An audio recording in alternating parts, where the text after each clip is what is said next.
Cette vidéo est pour expliquer des petits scripts qui sont assez pratiques, notamment quand on essaye d'extraire des données d'une base de données et on souhaite créer par exemple un fichier CSV, ou des fois on a des fichiers CSV et on souhaite les importer dans une base de données PostgreSQL. Alors on va pouvoir utiliser par exemple Panda, c'est ce qu'on va voir dans cette vidéo. Donc avec Panda, je vais importer Panda. Si on veut extraire des données d'une base de données, il faut créer une connexion. Le meilleur moyen, c'est d'utiliser la librairie SQL Alchemy et d'utiliser la méthode createEngine. Donc, ce qu'on doit faire, c'est définir une connexion. Donc, ça va être une sorte de string formaté avec on signifie en fait la base de données, le type de base de données qu'on va consulter. On peut alors définir un utilisateur. Bon, moi je vais prendre Postgre et l'URL, donc l'IP, donc ça va être localhost. Le port, si vous ne l'avez pas changé, et ensuite la base de données, donc le nom de la base. On va ensuite créer une connexion avec la méthode createEngine, avec ce qu'on vient de définir ici. Donc là, on a une connexion de fait. Ce qu'on doit faire, en fait, pour extraire des données d'une base de données, il faut créer un SQL. Qu'est-ce qu'on veut extraire? Nous, dans notre base de données, il y a une table qui nous intéresse, c'est la table statut. Donc, je vais lui dire de prendre tous les éléments de la table statut. On pourrait faire une requête sur mesure, il n'y a pas de problème. Ensuite, on va créer un data frame avec Panda. À partir de la requête SQL, donc read SQL, on prend la requête, on applique ça à la connexion. Et qu'est-ce qu'on va faire? On va afficher déjà le data frame pour voir si la connexion fonctionne.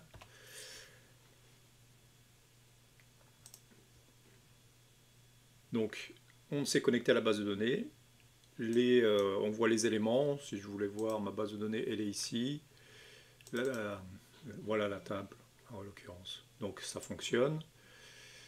Si je veux alors conserver ces données dans un fichier CSV, en fait tout simplement je pourrais lui dire de sauvegarder ça dans un CSV avec le nom du fichier.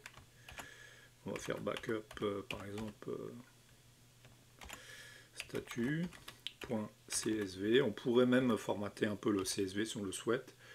Et on va lui dire d'exclure les indices, donc des lignes et des lignes du data frame. On n'a pas besoin de ça, nous on veut juste les données. Alors, si je vais voir le fichier, donc c'est backup statut, il est là. Et j'ai exactement le contenu de ma table avec donc toutes les informations. Donc ça c'est pratique.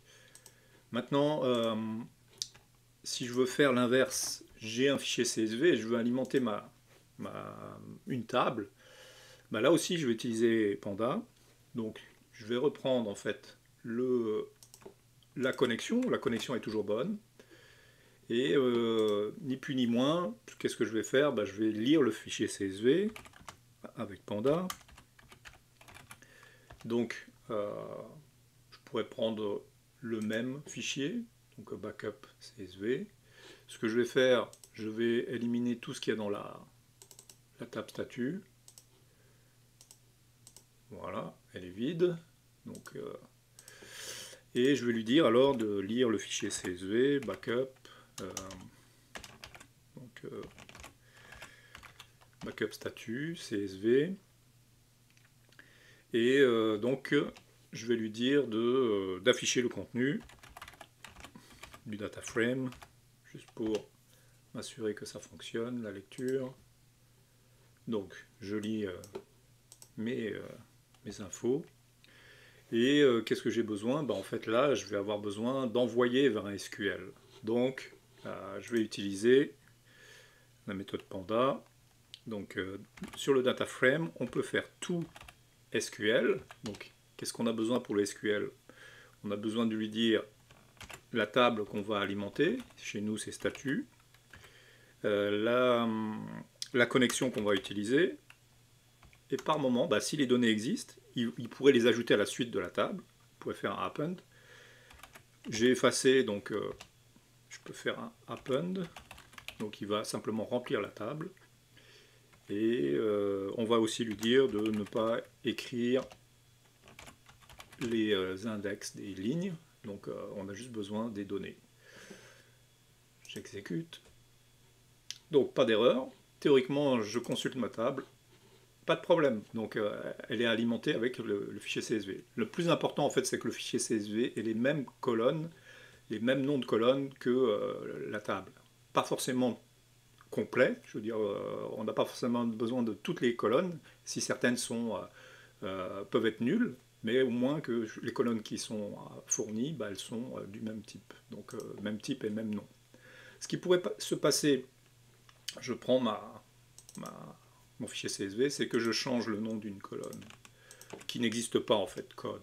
Voilà, donc on va faire ça. Je vais effacer ma table juste pour... Voilà. Donc le fichier CSV n'a pas exactement la même structure que ma table statut, donc si j'exécute, il va me le dire. Voilà, il y a une erreur. Exactement, il me souligne code n'existe pas. Si je ne veux pas en fait travailler dans le CSV et le garder tel quel, ben, j'ai une méthode. Quand je lis en fait, quand je lis le data frame, quand je lis le CSV et que j'obtiens le data frame, je peux renommer les colonnes. Rien ne m'empêche de renommer les colonnes. Donc je lui dis de renommer les colonnes, spécialement celles qui m'intéressent, code par code statut. Donc ça nous permet en fait de changer le nom d'une colonne. On va lui dire de le faire directement dans le data frame et théoriquement ça peut passer. Voilà, donc là j'ai plus d'erreur, j'ai pas touché le CSV, j'ai simplement travaillé sur le data frame et j'ai pu alimenter ma table. Voilà.